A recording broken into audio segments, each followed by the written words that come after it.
freelancers and agencies are far too expensive. We're better off doing it in-house.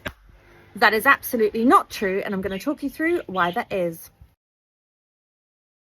Hello and welcome to Engage and Thrive, also known as EAT, your coffee catch-up with me, your host, Taelon, where we will go through common problems and hurdles that come up in business, marketing and advertising and try and demystify them. I know firsthand how complicated and confusing it can seem with all the different acronyms and all the things to do in business. So let me try and help you be better in business.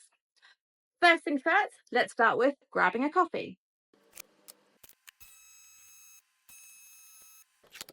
So that statement may have seemed really intense and maybe a bit too close to home for you. And to be honest, the safe, easy way is to just think, we'll do it in-house because it's cheaper and we can control the situation, or we'll wait until we have enough budget and we have enough money that we can hire someone to do the work.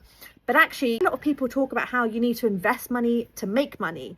And you may not realize that actually you're being blocked by time or talent. So you have those constraints in-house because you don't have the ability to deliver the work that you need to do.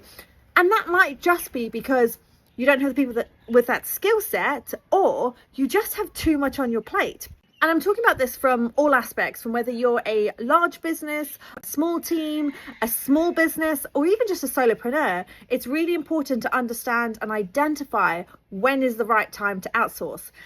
And I think the reason why this topic is so interesting, I suppose, for me, is because I've been client side, I've been agency side, I've been startup side, I now own my own digital agency, and I do consultancy work. So I've seen, I suppose, the good, the bad and the ugly when people don't realize they need to outsource, and when some big teams actually over outsource and they should rather be doing things in-house. As always, let's go through vocab. The first one being outsource. So this is when you engage to use an external professional, whether a person or a company, to do tasks on your behalf. The next one is freelancer. So this is a single person, typically self-employed, who would offer these services. Agency. So this is typically a team of professionals who offer services. Fractional. So this is a relatively new school term. It's been around for a good few years, but it's still not mainstream terminology. And this is when you may engage with someone on a part-time basis to actually deliver what you may be testing out or trying out or have a need for as a full-time role, but aren't ready or don't have the budget for. So typically people actually use fractional for fractional CMOs, so fractional chief marketing officers, fractional chief finance officers, those kind of roles. And actually we offer in my agency a service as a fractional digital team, so you can actually have a part-time extension of your team.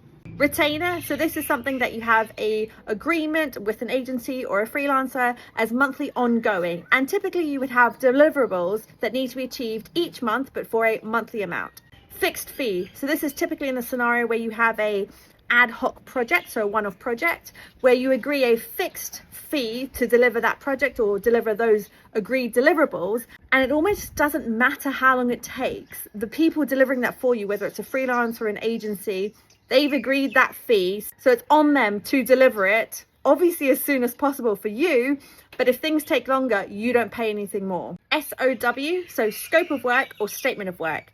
So if you are going to outsource, you typically come up with a statement of work, or they may produce one for you, so you have agreed deliverables and timeframes for delivery. Number one, cost versus value.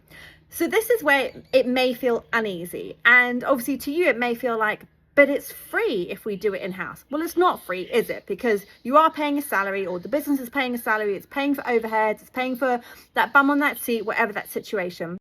And what you need to do is actually think about, the triangle: time, cost, quality, and what you're willing to compromise on, because that's essentially what you're doing. You need to think of the bigger picture. So actually, by doing things in-house, what are you not being able to do, you as a team or you as a solopreneur? Because there's only so many hours in the day and you have a list to do. So what gets bumped down your to-do list because you're taking longer to do that task?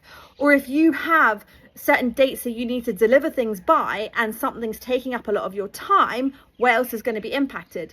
So if you think about it, if you were going to outsource, you need to think about the expected ROI. For example, if you were going to outsource to a copywriter, and let's just say you paid them £500 a day and you wanted them to write you some landing pages, but actually those landing pages could generate £5,000 of revenue in business, well, that's a no-brainer.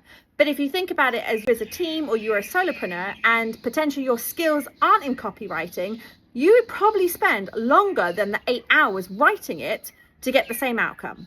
Which exactly this, if you're outsourcing to an agency or to a freelancer, you're outsourcing because they would have the expertise and they would have the tools and they would have the templates and they have the talent, and that's your expectation. You're engaging with that outsourced expert because they can do it better than you.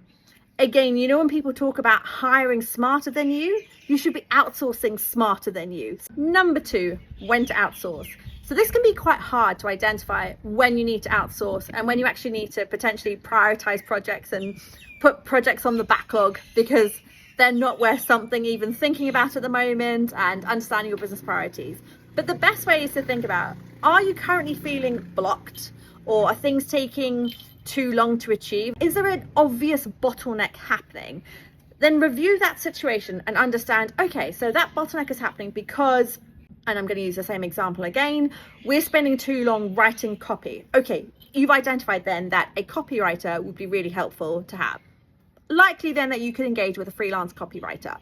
Is it something that you're trying to do paid for media, but you as a team or you as a solopreneur don't actually understand Meta's ongoing ever-changing rules of Meta ads for Facebook and Instagram? That's a perfect opportunity to outsource to an agency. Agencies will have loads of experience with paid media. They will understand. They'll have to keep up to date with all the changes happening. And they'll also typically have a team on hand who can then produce a lot of the stuff that you need for the ad. So it's not just doing the paid media and the optimizing, it's also then creating the adverts, creating the captions, A/B testing, reporting back to you and telling you what's working. So then you can make better decisions because you just need to decide what to do next. But they're actually doing all that running of the ads. Another opportunity when you may want to outsource is actually when you get so stuck on a project and you can't move it forward, not by a bottleneck, but more from the fact that you're too close to it. So actually you need a fresh pair of eyes, a fresh perspective, and sometimes an out of industry perspective to really understand what the problem is or how to move it forward. A lot of times we may get caught in this bubble where we're reviewing what competitors are doing, we're trying to understand what we're doing and trying to understand how we move it forward, but we just don't know where and how, what to do next. That means you're too close to it.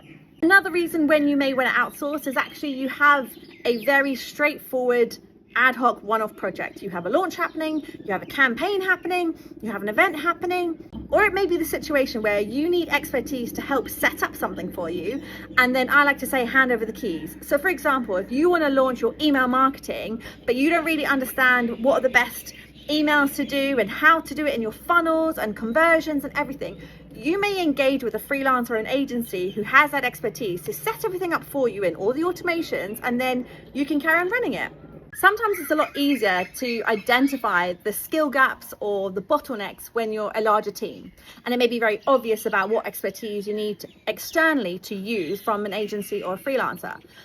But if you're a small business owner or a solopreneur, you may think, well, everything's a bottleneck because I'm doing it all. And now take exactly that point and actually do the exercise of assigning yourself a day rate. So essentially, by you not working on the business and you're working for the business, how much are you costing the business of your time because you're not generating revenue or you're not doing something else that you should be doing as part of the business?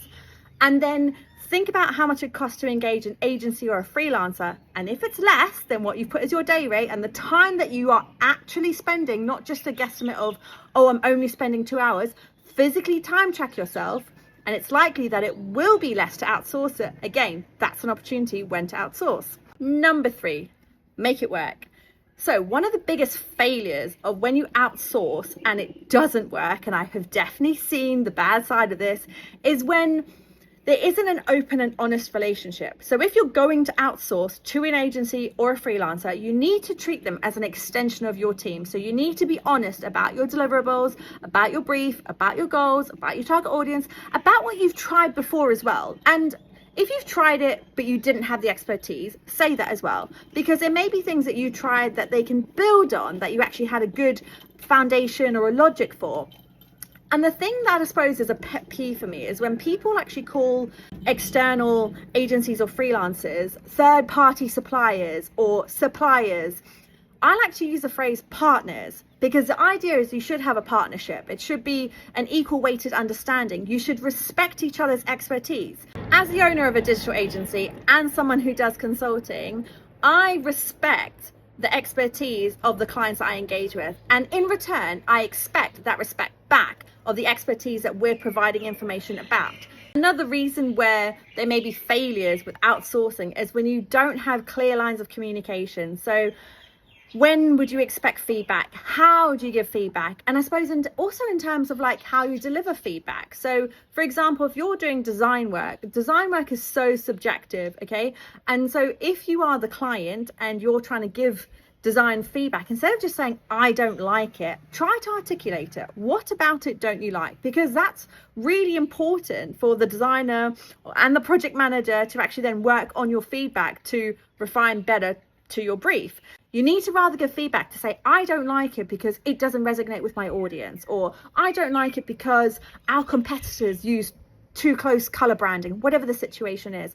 But having that clear communication, so yeah, providing feedback, how often you'll provide feedback, frequency of meetings as well. So really establishing upfront how often you're going to have meetings, any KPIs that the team might need to be working towards if they're doing like a monthly ongoing project, how they're going to report performance, and then show up to meetings. So again, respecting each other's time to show up to meetings. And the final bit is really just having those NDAs and agreements in place before you get started. So as a wrap up, it isn't always cheaper or better to do things in-house. You just need to understand when is the right opportunity to outsource and have that trust that they are going to be a partner extension of your business.